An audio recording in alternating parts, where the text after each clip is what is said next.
మొన్న చాలా విచిత్రంగా అనిపించింది అధ్యక్ష. కిషన్ రెడ్డి గారు పిలుస్తారు, మా డిప్యూటీ సీఎం గారు పోతారు, ఇద్దరు సింగరేణి గన్లను వేలం వేస్తుంటే చిరునవ్వులు చిందిస్తూ ఒకటే వేదిక పంచుకుంటుంటే మేమైతే ఆశ్చర్యపోయినాం అధ్యక్ష.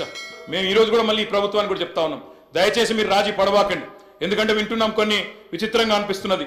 విద్యుత్ సంస్కరణలు పెట్టి డిస్కాంలను ప్రైవేటీకరణ చేయాలని బీజేపీ చెప్తుంటే ఇవాళ ఇక్కడ రేవంత్ రెడ్డి గారు మొన్న ఒక ప్రకటన ఇచ్చారు అధ్యక్ష, హైదరాబాద్ పవర్ సర్కిల్ ను అదానీ గారికి అప్పచెప్తామని. మరి ఈ విషయంలో దయచేసి నేను రాష్ట్ర ప్రభుత్వానికి విజ్ఞప్తి చేస్తా ఉన్నా, ప్రైవేటీకరణ పేరిట డిస్కాంలను ప్రైవేటీకరించే ప్రయత్నం చేయకండి, వాళ్ళ ఒత్తిడికి లొంగకండి. ఇది మంచి సాంప్రదాయం కాదు అధ్యక్ష. ముఖ్యమంత్రి గారు ఎక్కడో ఎవరికో ప్రైవేటైజ్ చేయడానికి ఇస్తున్నారని చెప్పారని మాట్లాడుతూ ఉన్నారు. ఎక్కడ చెప్పలేదే, ఎక్కడ చెప్పారు, ఎవరు చెప్పారు?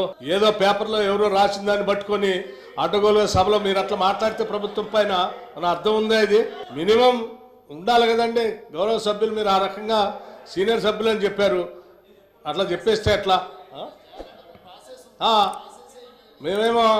మాకేమో మీలాగా అడ్డగోలుగా ఏది పడితే అది చేసేవాళ్ళం కాదు. రాష్ట్ర ప్రయోజనాలే మాకు ముఖ్యం. మీరు ఇప్పుడు ఏదో మాట కూడా అన్నారు, ఖండించడం కాదు అంటే లేని అంశాలని మాట్లాడి తప్పుదో పట్టించేస్తాం, మీరు ఖండించండి అని చెప్తే అది న్యాయం ఎట్లా వచ్చిందంటే అది కరెక్ట్ కాదు కదా. ఒకటి నెంబర్ 1. నెంబర్ 2, మీరు సింగరేణి కాలనీస్ గురించి కూడా ఏదో మాట్లాడారు, ఆక్షన్స్ గురించి. దానికి సంబంధించి డెఫినెట్గా ఎస్ మేము రెడీగా ఉన్నాం, దాని మీద చర్చకి సిద్ధమే. ఏదైనా ఒకరోజు షార్ట్ డిస్కషన్ తీసుకొని మాట్లాడదాం. మీ వల్ల ఏం జరిగింది నష్టం సింగరేణి కాలనీస్కి, మేము వచ్చిన తర్వాత సింగరేణి కాలనీస్కి ఎంత మేలు జరిగింది, రాష్ట్ర ప్రయోజనాలు ఎంత మేలు జరిగింది చర్చిద్దాం, మేము సిద్ధంగా ఉన్నాం.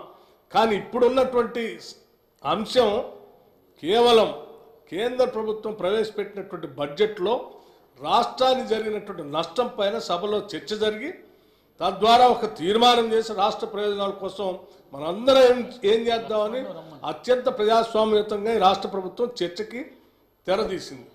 దాన్ని వదిలేసి పాతయన్ని ఏదేదో మాట్లాడతారు. 10 ఏళ్ళు ఈ రాష్ట్రాన్ని మేము ఇట్లా సర్వనాశనం చేసాం, ఇంకా చేస్తామని చెప్పుకుంటా పోతే ఏముంటుందండి? మీరు బాగా చేస్తే ఈ సమస్యలన్నీ ఎందుకుంటాయి అసలు?